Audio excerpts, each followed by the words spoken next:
del SIL, desde Fira Barcelona y en concreto desde el Stage Industry and Logistics. Bien, durante esta mañana hemos tenido hasta 6 panels, o sea, una barbaridad. Hemos hablado de todo, incluso de cómo aplicar la logística también en los hospitales, y por delante nos quedan 3 sesiones más desde Barcelona, ¿no? Este gran hub logístico integrado, el mayor del sur de Europa, y también vamos a recordar que el SIL es un congreso internacional, el más importante en España, en el sur de Europa, en todo el Mediterráneo y también con una gran potencia en América Latina, que por cierto nos están viendo a través de esta retransmisión en directo que tenemos en nuestro canal del SIL.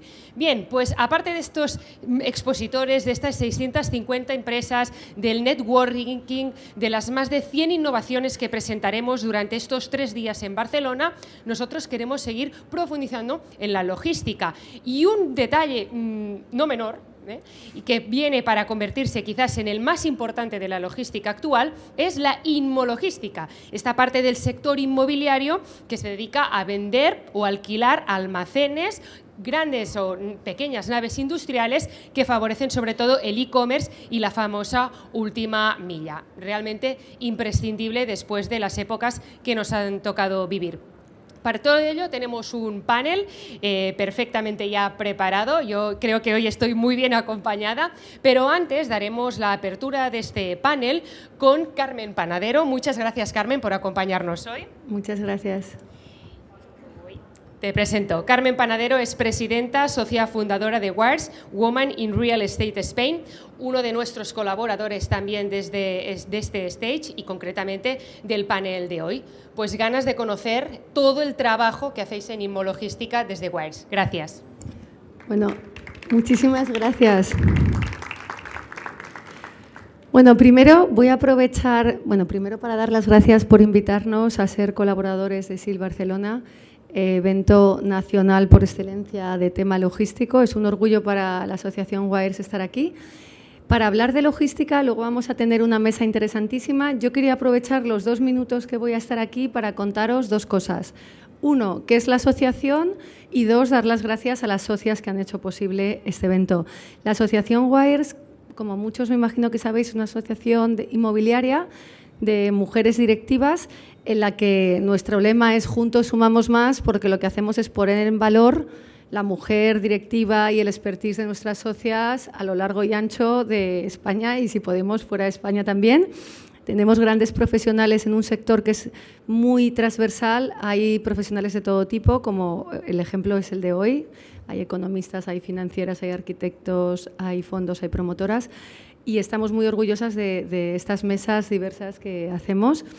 Y también quería dar las gracias a las socias que han hecho posible este evento, porque WARS es una asociación en las que todas trabajamos, todas tenemos una posición donde sea, y las socias hacen esto en trabajo en equipo, por ayudar y por hacer crecer la asociación. Primero quiero dar las gracias a Claudia Tischauer, que aparte de moderadora es la coordinadora del evento. Luego quiero dar las gracias a la Vocalía de Eventos de Barcelona, que la forman 3 socias, que es Dolors Jiménez, que está aquí, Claudia Tischauer de nuevo y Andrea Mora. Y luego, por último, quiero dar las gracias también al grupo de trabajo completo de todas las socias que han ayudado a hacer esto posible, que aparte de las 3 mencionadas son Emily Gradasi, Cristina Rodríguez, Nere Herrera, Ariadna Belver, Vanessa Marquina, Laura Abadal y Sonia Pérez Navarro.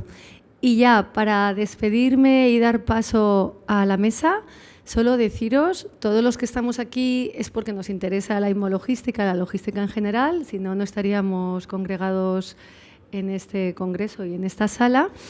La inmologística ha cobrado especial relevancia. Como todos sabéis, se han cerrado en el año pasado, que es un dato con el que arrancar la mesa, que luego Claudia y los invitados entrarán en detalle, pero se han cerrado más de 2 millones de metros cuadrados en el 2021, cifra récord. Como todos sabemos, con el COVID se ha creado una nueva forma de vivir en la que todos nos hemos acostumbrado temporalmente y que ha dejado unas huellas en comportamientos que han beneficiado este sector inmologístico, ha beneficiado el e-commerce, ha cambiado el proceso de compra y el proceso de trabajo de muchísima gente. Entonces, creíamos que este tema es un tema clave para debatir. Tenemos grandes ponentes y yo no os quito más tiempo, porque solo daros las gracias de nuevo y decir que bienvenidos a este evento de SIL en colaboración con Wires y que estamos encantadas de estar aquí. Gracias a todos. Gracias a Carmen Panadero, presidenta socia fundadora de Wires, Women in Real Estate Spain. Bueno, yo creo que Carmen os ha dado deberes, sobre todo pues cómo enfocar los promotores logísticos, por ejemplo, el almacenamiento en frío, también yo creo que es otro concepto que se destila en la inmologística, pero yo te lo dejo todo a ti. Claudia Tischauer, directora de la Real Estate Europe de Firmenich. Muchas gracias y a presentarás a tus ponentes. Muchas gracias, Nuria. Muchas gracias, Carmen. Buenas tardes a todos los presentes y a los que nos acompañan por streaming. Es un placer estar aquí. Y primeramente quisiera agradecer a la organización del SIL y de Wires por darnos la oportunidad de hablar de este tema tan relevante que es la inmologística, esta intersección entre activos inmobiliarios y usos logísticos que cobra una importancia cada vez mayor en nuestra economía. Hoy vamos a hablar con distintos actores de esta ecuación inmologística, cada uno con su visión, sus necesidades y sus desafíos. Representando el usuario final, tenemos a Rebecca Schulz, Senior Expert Logistics Real Estate de Zalando. Los promotores y inversores logísticos están aquí representados por Cristina Rodríguez García, Head of Asset Management de P3 Logistic Parks, Iner Herrera, directora de Core Construction de GLP, y, por fin, la consultoría inmobiliaria de la mano de Germán Sanza de Gracia, Deputy Managing Director de Invertica. Muchas gracias a vosotros por venir. Gracias. Bueno, empezamos con Rebecca Schulz para que nos cuente un poco más sobre la importancia de la inmologística en las operaciones del usuario final. Rebecca, Zalando es una multinacional alemana de comercio electrónico, de moda y accesorios, presente en 23 países, con almacenes en las principales ciudades europeas y también una red de distribución desarrollada a través de proveedores logísticos. ¿De qué manera la logística se ha convertido en un elemento clave de vuestra estrategia comercial? Bueno, en primer lugar, muchas gracias por invitarme a este coloquio. Pues contaros que para Zalando pues la logística es una pata fundamental en nuestra estrategia de negocio, siempre ha sido. Nosotros pues tenemos muy pocas tiendas que existen y vendemos todo online. Entonces, como os podéis imaginar, pues queremos llevar la moda a casa de los clientes, queremos crear una experiencia para nuestro cliente final, queremos que el cliente use su casa para probar la moda, por lo tanto una logística que funcione y que vaya bien, pues es fundamental, ¿no? Entonces, pues a eso es una inversión muy grande en almacenes, la logística va a través de toda Europa, tenemos que acercar al consumidor los productos, una gama muy grande de millones de referencias en un tiempo, pues cuanto menos mejor, ¿no? Entonces, pues eso es complicado. Y para nosotros es fundamental y es un tema difícil que llevamos años practicando, ¿no? Sí, me imagino. Y a raíz de la pandemia, ¿cómo habéis notado el crecimiento del e-commerce y cómo eso se ha traducido en nuevas necesidades logísticas? Pues yo creo que lo que ha hecho la pandemia es acelerar ciertos trends que ya iban a pasar, pero han pasado más rápidamente de lo que se esperó.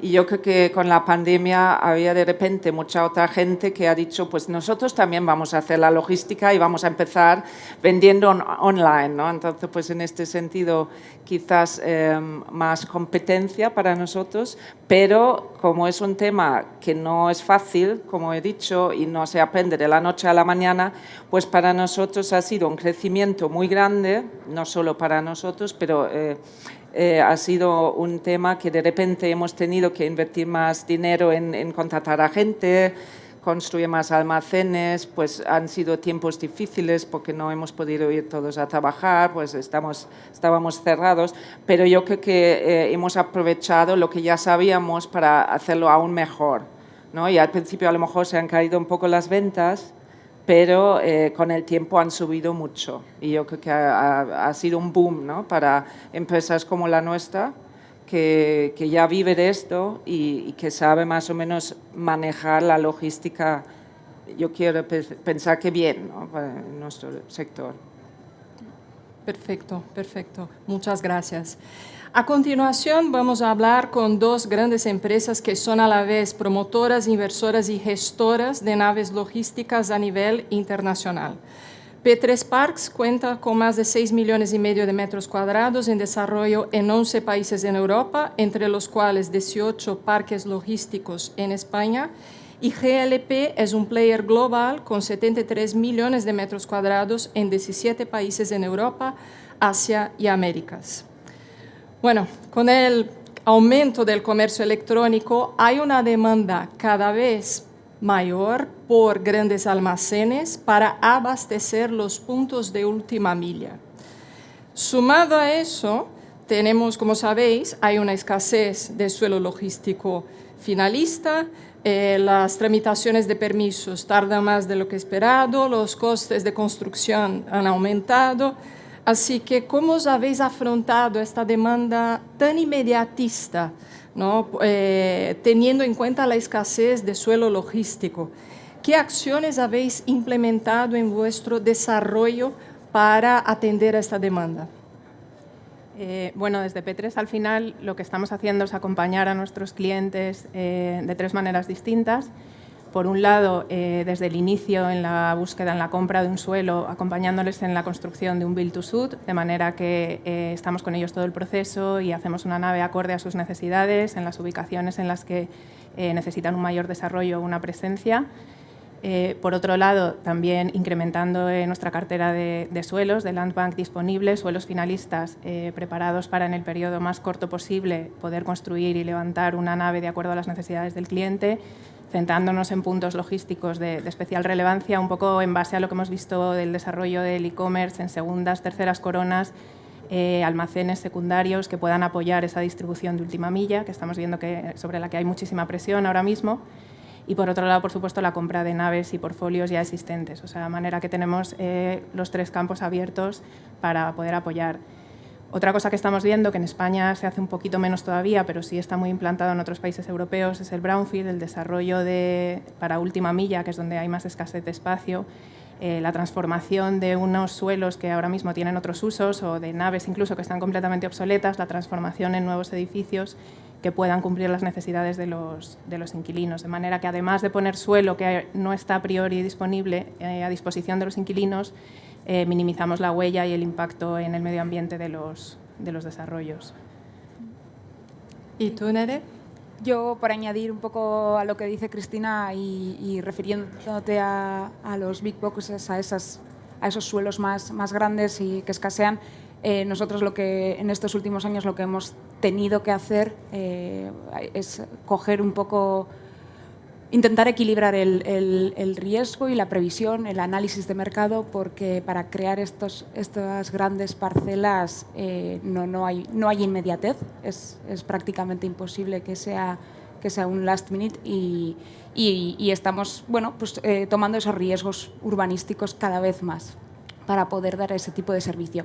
En cuanto al resto de naves ya más cercanas a la ciudad, pues las fórmulas que ha dicho Cristina, algo de brownfield, algo de compra de activos, renovaciones y bueno, buscar incansablemente. Claro, hay que seguir buscando, ¿no? Sí. Bueno, cojo un poco el hilo y hablemos un poco de sostenibilidad, porque el alto consumo energético, las emisiones de la construcción civil y otros impactos económicos han puesto de manifiesto la necesidad de incorporación de criterios de sostenibilidad en el mercado inmobiliario. ¿Cómo os planteáis dar respuesta a esta necesidad en el sector inmologístico? Bueno, para nosotros realmente lo vemos como una inversión a largo plazo fundamental. En cuanto al portfolio existente de naves, estamos trabajando para obtener certificaciones en todas las naves, BREEAM Very Good en las que son existentes y BREEAM Excellent para los desarrollos propios. Y vamos siempre en este portfolio de la mano de los inquilinos un poco para ver sus necesidades en cuanto a ser autosuficientes, invirtiendo en paneles solares, en energías alternativas, haciendo las naves preparándolas para que puedan tener autoconsumo, pero siempre un poco de la mano de qué es realmente lo que mejora la operativa del inquilino en cuestión, si son cargadores eléctricos. Bueno, al final cada inquilino y en función de sus consumos, ya hemos comentado un poco por encima el tema del frío, que son una tipología de naves mucho más intensivas en consumo energético, donde puede tener mucha más importancia aún los paneles solares para minimizar esta factura. O sea, es inversión constante en ver qué medidas sostenibles podemos implantar de la mano de nuestros inquilinos. Y a la vez estamos trabajando ya en los nuevos desarrollos, desde la construcción, en implantar medidas, por un lado activas, para recoger todos los parámetros que necesitamos medir de cara a establecer cuál es nuestra huella de carbono, cuál es nuestro objetivo de reducción de esa huella en función a los datos registrados y qué acciones en qué plazo vamos a poder implantar. Y por otro lado, otras medidas pasivas, como es el usar aislamientos que sean mayor aislamiento en el tema de fachadas y cubiertas para que el consumo de climatización sea menor, iluminación natural en la medida en la que sea posible. O sea, tanto desde el inicio de la construcción, el preparar esas naves para que, en función de las necesidades del inquilino en concreto, puedan implantarse fácilmente esas medidas. Yo creo que es una colaboración, ¿no?, entre sí. Promotor, inquilino, lo que queremos, lo que vosotros queréis, juntos, ¿quién paga? Yo creo que no, o sea, pagamos todos un poco y quizás también la administración, ¿no?, que nos ayude un poco a homologar ciertos elementos que hoy en día a lo mejor no se usan tanto, como la madera o sí, no sé, sí, ciertas cosas que quizás en un futuro es más común, ¿no?, ver esto. El éxito, desde luego, de este tipo de proyectos va muy de la mano del usuario final. Hay un toma y da en esa relación y en un ejercicio de entender qué es lo que quieren, cómo lo vamos a conseguir y yo creo que esa colaboración es imprescindible para que haya proyectos verdaderamente exitosos. Y por añadir un poco a los temas que ha mencionado Cristina, nosotros lo que sí estamos viendo últimamente es que las métricas que queremos manejar en cuanto a temas de sostenibilidad se están enfocando mucho al carbono y estamos en un ejercicio completo de mediciones de carbono, tanto en el proyecto embebido como en operaciones, y cómo reducir esas emisiones de esa operativa en un futuro, pues para el beneficio del cliente y del planeta. Entonces, bueno, pues ahí estamos haciendo equilibrios con todo. Bueno, otra vez hablando un poco del usuario, ¿no?, que lo habéis mencionado, ¿qué buscan vuestros clientes? ¿Ellos realmente buscan alternativas más sostenibles? ¿Es una petición común? ¿Y hay una bonificación que ellos están dispuestos a pagar en renta, si es el caso? Bueno, yo creo que cada vez más es un imprescindible en las naves. Las grandes compañías, todos los fondos tienen sus políticas de ESG, es decir, ahora sí que hay algunas compañías que están un poco más retrasadas en la implantación de planes de ese tipo, pero el día de mañana es un must. Yo creo que todos los edificios tendrán que tenerlos si no quieren quedar fuera del mercado de alquiler, en realidad. O sea, sí es una petición que cada vez más se está implantando y al final se traduce en renta en la medida en que seamos capaces de traducir esa inversión en elementos sostenibles en un ahorro de los costes operativos del cliente. Es un poco lo que hablábamos. Si esas medidas se traducen en una menor factura energética, en unas políticas con los empleados de confort mucho más estables, un transporte, por ejemplo, con lanzaderas eléctricas, etcétera, que al final optimice la operativa del inquilino, al final eso se traduce en renta. Inevitablemente tienen más margen para pagar una mayor renta. Entonces, yo creo que es una cuestión de tiempo que eso se implante como algo habitual en el mercado, que sobre todo que los edificios que no lo tengan quedarán fuera y será muy difícil ubicarlos en el alquiler. Nosotros estamos viendo mucho eso. Igual no hay lo que llaman un green premium, pero que el brown discount existe, yo creo que es claro. Y lo que estamos viendo es que es difícil cuantificar esos el absentismo, ¿no?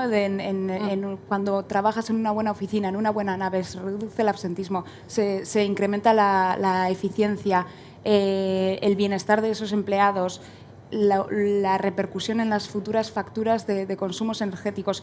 Es algo que es todavía muy difícil de impactar en una renta cuando estás firmando un contrato de alquiler. Entonces, bueno, sí que hay un interés real y bueno, estamos en ese proceso de intentar cuantificar y que sea una negociación interesante para las dos partes. Yo creo que es una inversión a largo plazo, ¿no? Es que es un tema que a lo mejor no es cuantificable tan fácilmente en dinero, a pesar de que puedes decir pues, que se ahorra, aislar mejor el edificio, pero es también un poco en el tema de Zalando, para Zalando es un tema de política de empresa. Queremos un poco ser diferentes, no queremos ser la típica empresa de moda rápida que vende cuanto más mejor, que obviamente nos gusta, pero no a cualquier precio. Entonces, si cada vez más pues, tenemos un equipo especializado en ver nuevas soluciones, que luego hablamos con los promotores, que es lo que queremos, como nuevos diseños para crear edificios, ya que los alquilamos durante 15, 20, 30 años, que en 30 años estén bien todavía, que estén bonitos y que sean sostenibles todavía, que no sean edificios para ya tirarlos y volver a construir, ¿no? Que sea algo bonito y bueno y duradero, que dure mucho tiempo y que encima pues que ahorre energía, ¿no? Que es un poco lo que queremos. Sí, está clarísimo que esa es una evolución de la cual no hay marcha atrás, ¿no? Y el producto, el activo que no se encuadra en los criterios de sostenibilidad está condenado a quedarse fuera con el tiempo. Y es una responsabilidad de todos. Claro, claro. Sí. Bueno, pasamos a la mirada del sector a partir del agente inmobiliario, como no podría dejar de ser, y contamos con la participación de Germán Sansa de Invertica, una consultoría inmobiliaria con sede en Barcelona y Madrid, especializada en activos logísticos. Germán, coméntanos un poco sobre el panorama actual de mercado y los retos del sector inmologístico vistos desde la intermediación inmobiliaria. ¿Cómo se ha comportado el mercado, tanto a nivel agencia como inversor? Pues básicamente, en los últimos 2 años estamos viendo que el mercado está súper dinámico. Mejor ejemplo que el que tenemos aquí, donde están los inversores, promotores, usuarios finales, ellos creciendo y los fondos con ganas de invertir, pues ahí hay la comunión perfecta, que al final lo que se traduce es con una dificultad de encontrar suelo en un mercado muy tenso. Si además unimos ciertos aspectos macro que están sucediendo, inflación, crecimiento o incremento en los costes de construcción, bueno, pues todo esto unido hace que estén aumentando las rentas en ciertas plazas, con lo cual, bueno, pues vamos a ver qué sucede en los próximos meses. Interés hay. Interés está claro que continúa. No prevemos en ningún caso una hecatombe, mucho menos. Cierta estabilización. Bueno, yo creo que hoy los fondos y las empresas tienen una prudencia en sus planes estratégicos de crecimiento. Ya se vio en la pandemia que hubo crecimientos pues exagerados posiblemente y que luego en las previsiones lo han ido ajustando y se han ido haciendo reforecast y por lo tanto en sus hojas de ruta a día de hoy pues, que impactan claramente en la estrategia inmologística, pues creemos que habrá básicamente sentido común en las decisiones. Claro. Tiene que llegar. Tiene que llegar. Hablando un poco sobre las nuevas tipologías de activo, vemos que el almacenaje en frío vive un momento de alza, ¿no? Con la venta online de productos perecederos, como pueden ser los alimentos, las medicaciones, que requieren medidas especiales de conservación, almacenaje y transporte. ¿Cómo has percibido la demanda por este tipo de activo y cómo habéis podido ofrecer soluciones a vuestros clientes? Básicamente, yo creo que después de la pandemia, este crecimiento en el usuario final, ¿no? De cambio de hábito de consumo, pues requiere pues mayor superficie logística, ¿no? Porque al final la cesta de bienes físicos ha crecido, con lo cual se han dimensionado los usuarios finales pues para poder ofrecer este servicio online logístico, y eso se ha traducido en generar nuevas infraestructuras dentro de la cadena de valor, como por ejemplo las naves de frío o las naves de cross-dock o estas naves que les permite llegar a ese usuario final, ¿no? Entonces, ahí claramente, ¿quién nos ha ayudado? Pues los promotores, que hoy no solo son canalizadores de inversión, sino que tienen equipos técnicos que dan soluciones a los usuarios finales. Bueno, hablando de soluciones, quisiera hablar también de una otra tendencia que vemos debido a la falta de suelo logístico. Se está impulsando la logística vertical, o sea, el desarrollo de naves en plantas. ¿Crees que esta es una tendencia al alza? ¿Ya tenemos ejemplos en nuestro mercado? Es una tendencia en mercados donde el suelo es escaso o casi inexistente y en primeras coronas. Tiene sentido, ¿no? Tenemos ejemplos en Barcelona y no tenemos tantos ejemplos, o en otras ciudades del mundo donde realmente es complicado por orografía o por otras razones que no hay disponibilidad de suelo, donde estos son edificios que tienen todas las bondades y ofrecen todas las prestaciones, igual que un edificio normal en una sola planta. A partir de aquí, en mercados donde posiblemente haya algo más de exceso de suelo, posiblemente no tenga tanto sentido. Hay evidentemente un impacto en el coste de construcción, en la operativa en principio no afecta, pero sí que hay ciertos aspectos relacionados con el fuego, que ahí, con la normativa antiincendios, que ahí sí que hay que tener cierta previsión para dar esa solución lo más flexible posible a los usuarios que estarán desarrollando la actividad en esas naves. ¿Y qué otras tendencias nos podrías comentar? ¿Es posible que haya un interés cada vez mayor un aumento de interés por activos en ubicaciones secundarias? Bueno, yo es que no hablaría de ubicaciones secundarias o ubicaciones primarias, porque sí lo vemos desde el mercado de inversión. Está claro que todo activo es líquido siempre y cuando cumpla con los fundamentales de dónde está ubicado, ¿no?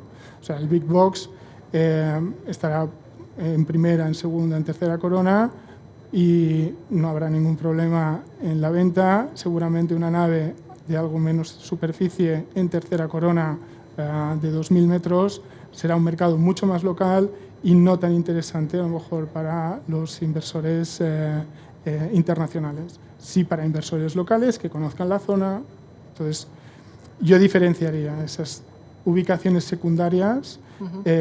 Sí que hemos visto un nuevo paradigma que no estábamos acostumbrados en España, que es que gracias al e-commerce pues necesita acercarse a su cliente final.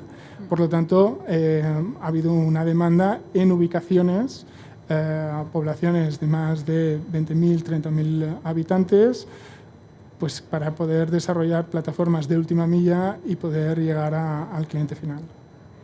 Que vuelve un poco a cerrar este ciclo que empezábamos del cambio de hábitos, ¿no? Claro. Correcto. Total. Al haber una mayor demanda del e-commerce, toda aquella población que tenga un volumen de actividad interesante en e-commerce puede llegar a ser interesante como para desarrollos.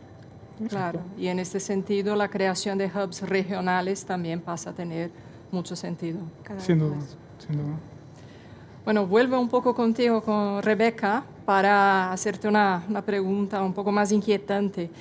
¿Qué necesidades, a pesar de todo lo que hemos hablado, del desarrollo, de la sostenibilidad, de la tecnología, qué necesidades aún no se encuentran plenamente atendidas en las naves logísticas de hoy? O sea, ¿cuál sería la nave logística ideal del futuro? Es una buena pregunta.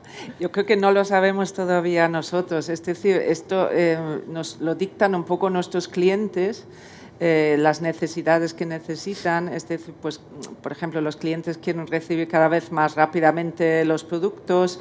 A su vez, los clientes quieren quieren naves sostenibles, negocios sostenibles.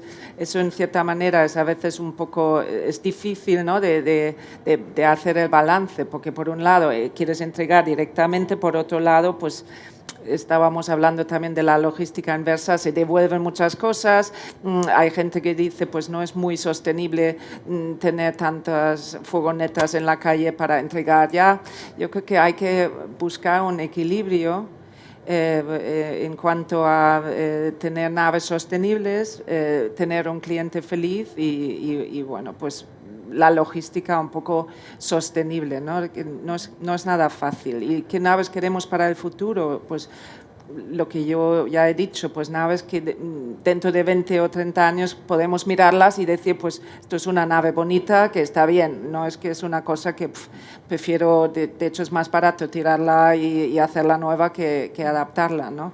Yo creo que hay que pensar a largo plazo, hay que pensar un poco en lo que queremos para el futuro, aprender un poco de lo que ha pasado y trabajar juntos en esa dirección, ¿no? Juntos con los promotores, juntos con la administración pública, que nos facilite también en acortar plazos de permisos y de introducir pues nuevos materiales, ver sistemas que hasta ahora pues quizás no conocía, pues homologarlos. Yo creo que es una colaboración entre todos, claro.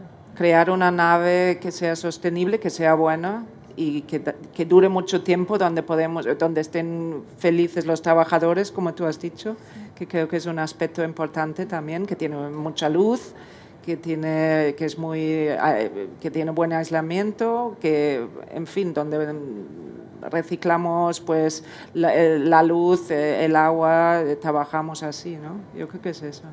Menos consumo energético y sí.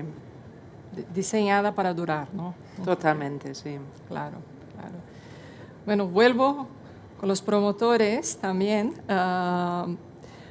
Como hemos estado hablando, ¿no? La falta de suelo es un tema caliente aquí, ¿no? Y es una cuestión crítica para el desarrollo logístico. Recientemente, los medios del sector publicaron que el Incasol está ultimando un plan estratégico para desarrollar 8.000 hectáreas de suelo bruto destinadas a usos industriales y logísticos en Cataluña. La pregunta es, ¿creéis que estas incursiones de la administración pública en el logístico pueden ser positivas en el sentido de entender las dificultades por las cuales pasáis, ¿no? Y facilitar la tramitación de reconversión de propiedades brownfield, por ejemplo, que es un punto, o sea, es una de las alternativas, ¿no? El brownfield ya lo habéis mencionado también.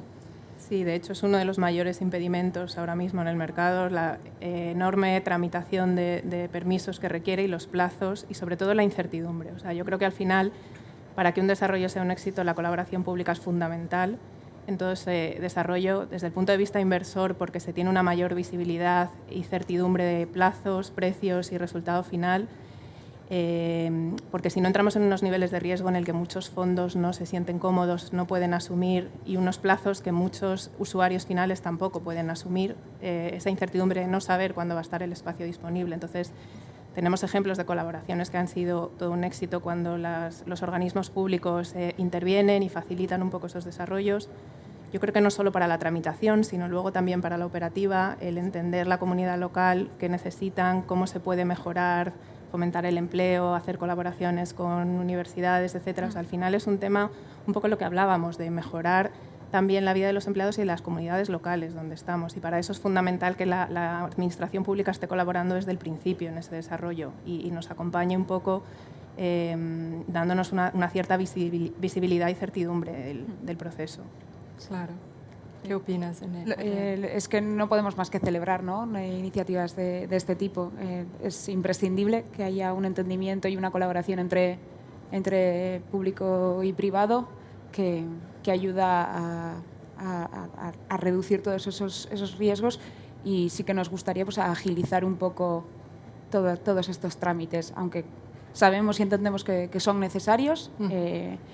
Agilizarlos es uno de los, por lo menos uno de los puntos en los que nos gustaría hacer hincapié y a ver si podemos acelerar un poco los procesos, porque es que hay proyectos que verdaderamente se dilatan en el tiempo hasta el punto de que no son viables. Claro. Y es una pena. Bueno, o compartir riesgos, ¿no? Lo que claro. hablamos entre tanto el público como incluso promotor y cliente final. Nosotros en Zalando hemos hecho hace poco un joint venture con un promotor, y es una forma muy bonita de compartir riesgos y compartir también beneficios, y estamos en el mismo barco. Hombre, siempre estamos en el mismo barco, pero aún más, ¿no? Es como, entonces yo creo que esto, creando un proyecto en un brownfield, que luego beneficia mucho a la sociedad porque conviertes algo feo, horrible, en algo nuevo. Vida. Eso es, y creas puestos de trabajo. Yo creo que eso es un win-win para todo el mundo, ¿no? Yo creo que estaría bien tener más proyectos así, ¿no? Y queremos que la logística se entienda como una logística cercana, amable. Claro. Ya no somos, si es que lo fuimos alguna vez, aquellas cajas enormes en medio de la nada. Tenemos parques actuales, modernos, cómodos, o sea, que bueno. No somos poligoneros. Eso. Algunos. A mí me gusta serlo. A veces sí, ¿eh?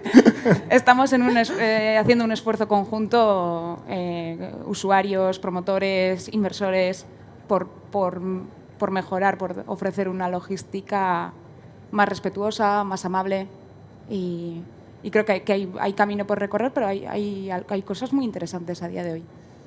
Seguro, seguro. Bueno, otro tema también importante es la escalada del precio del suelo, porque la logística es un sector realmente muy sensible y muy vinculado al consumo, ¿no? Es uno de los primeros a resentirse ante cualesquiera oscilaciones. Sin embargo, vemos que el suelo logístico a veces los precios están subiendo a niveles de suelo terciario, ¿no? ¿Cómo os enfrentáis ante esta situación, los promotores? Sí, bueno, realmente es una realidad, no solo el incremento del precio de los suelos, también el incremento de los precios de construcción. Sí. Al final, inevitablemente, estas variables tienen que tender a un incremento de las rentas. Como comentaba Germán, es verdad que no está ocurriendo igual en todas las zonas, depende un poco también de la disponibilidad de edificios, de la presión que haya en la demanda y demás, pero al final inevitablemente tiene que traducirse en un crecimiento y una consolidación de niveles de renta más altos. Venimos de zonas donde las rentas han estado planas y la rentabilidad de la inversión ha venido principalmente de las yields, de una compresión de las rentabilidades en las compraventas de portfolios y de activos, pero yo creo que es el momento, y de hecho empezaremos a verlo, en que eso se traduzca en subidas paulatinas de rentas en ubicaciones que han estado históricamente algo más estancadas.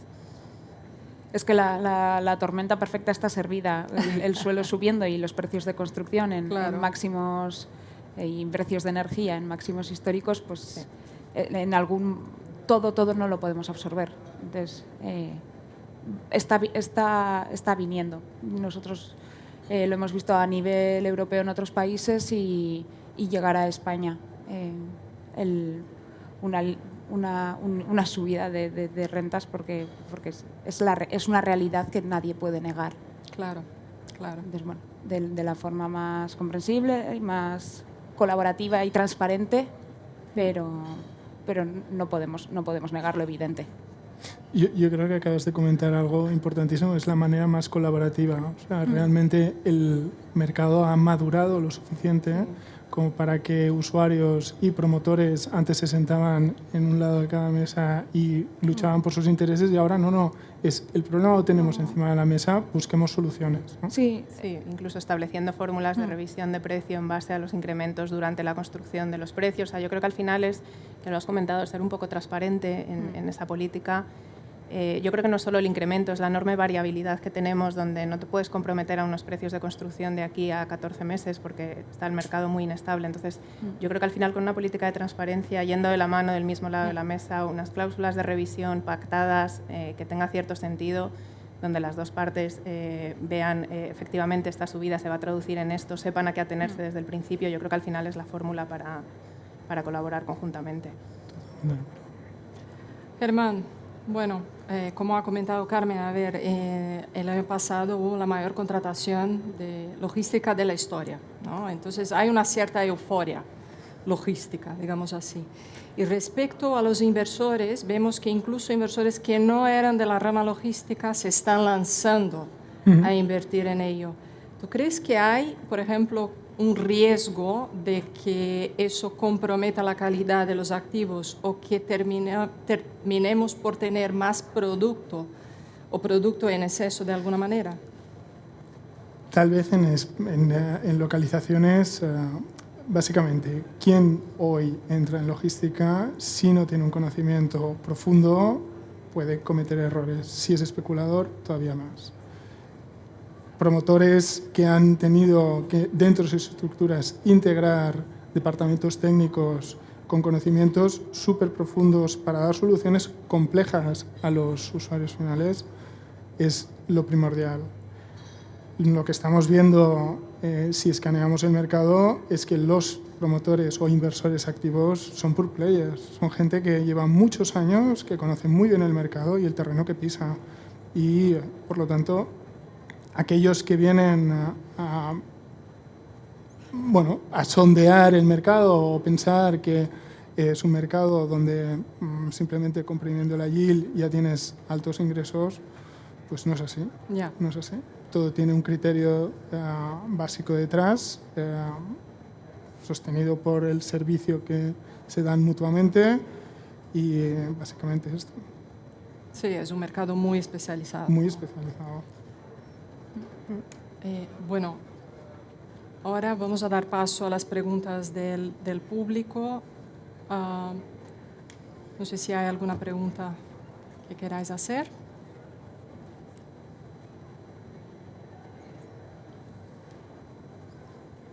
Tímidos. ¿No? ¿Nadie se anima? Bueno. Aquí. Buenas, Albert Castro de MIPIM. Querría saber vuestra impresión sobre la inversión extranjera en España en el sector de logística actualmente. Gracias.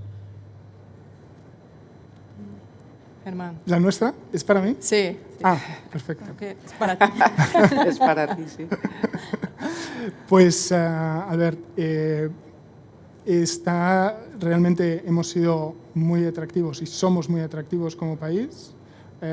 Tenemos detrás una economía que ha ido empujando y unos cambios de consumo que ha ido empujando toda esa base que hace que el mercado sea demandante de nuevas inversiones, y por lo tanto hemos visto claramente que empresas como P3 o como GLP y otros muchos pues han venido a España a invertir.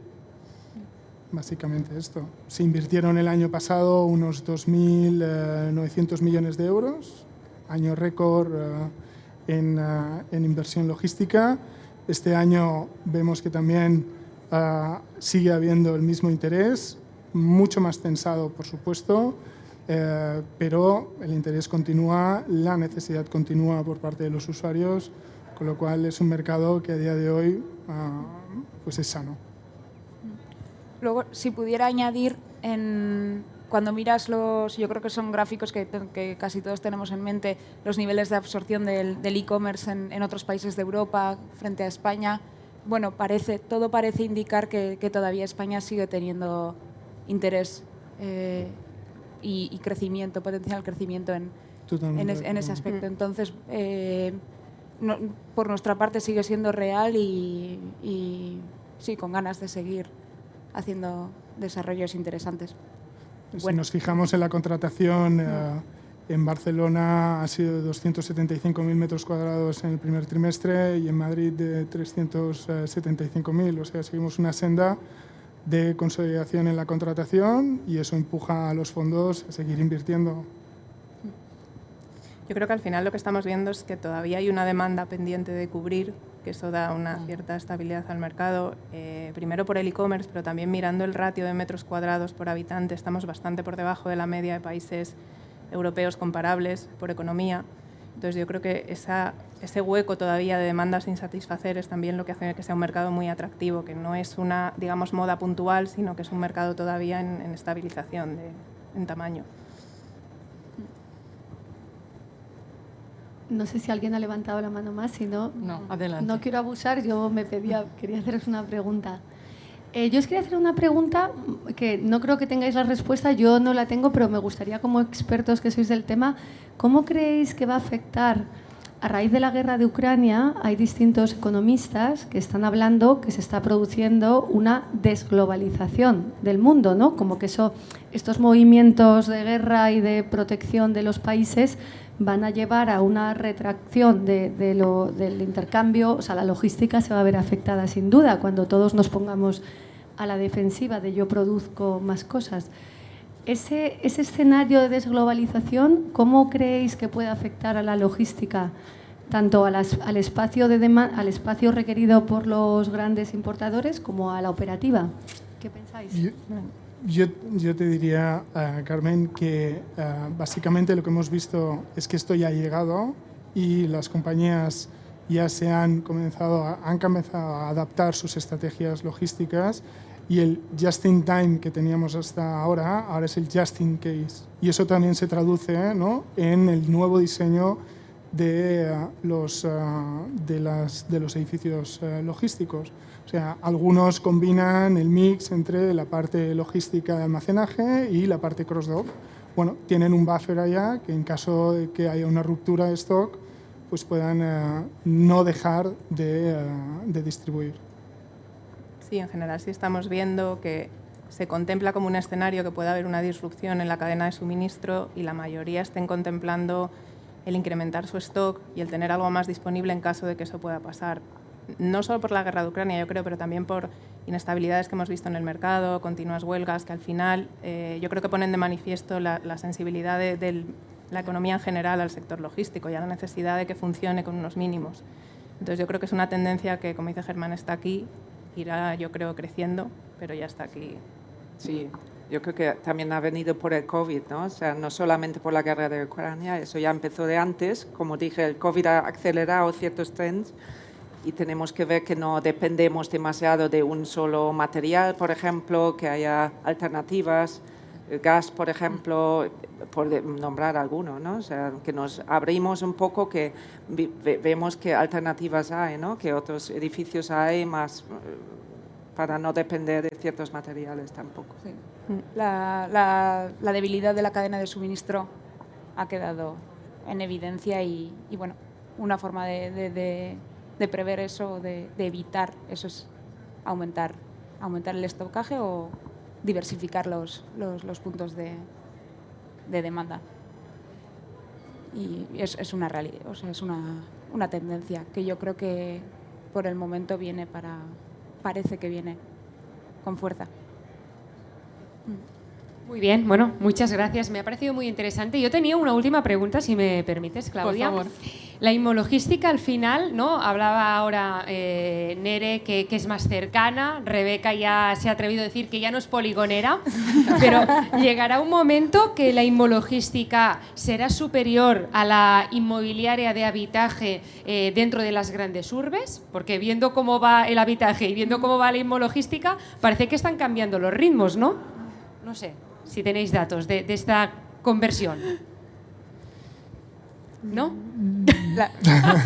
Depende cómo definas superior, en qué sentido, más metros o más Correcto, calidad. ganará más espacio y al final también, ¿no? Comentabas la propuesta de Incasol de aumentar este puesto de la inmologística, pero también quizás se debe recortar por la inmobiliaria tradicional que todos conocemos. No lo sé, yo lo estoy preguntando porque al final la logística también es cercanía y debe estar dentro de las grandes urbes, ¿no? Ya no puede estar en segundas o terceras coronas únicamente. Yo creo que no, si puedo opinar, a ver, yo creo que no va a superar el sector residencial, ¿no? Pero va a crecer su presencia, es así como lo veo, porque la logística está cobrando una importancia cada vez mayor en la economía actual y como ellos han dicho, o sea, hay una demanda que no está plenamente satisfecha, pero superar realmente esta ecuación no la veo, ¿no? Que la cambie. Perdón. Para mí está la logística al servicio de nosotros, por lo tanto ha de ser discreta, ¿no? No puede invadirnos, con lo cual ha de estar en un entorno diferente, se ha de mejorar y se ha de proveer o de dotar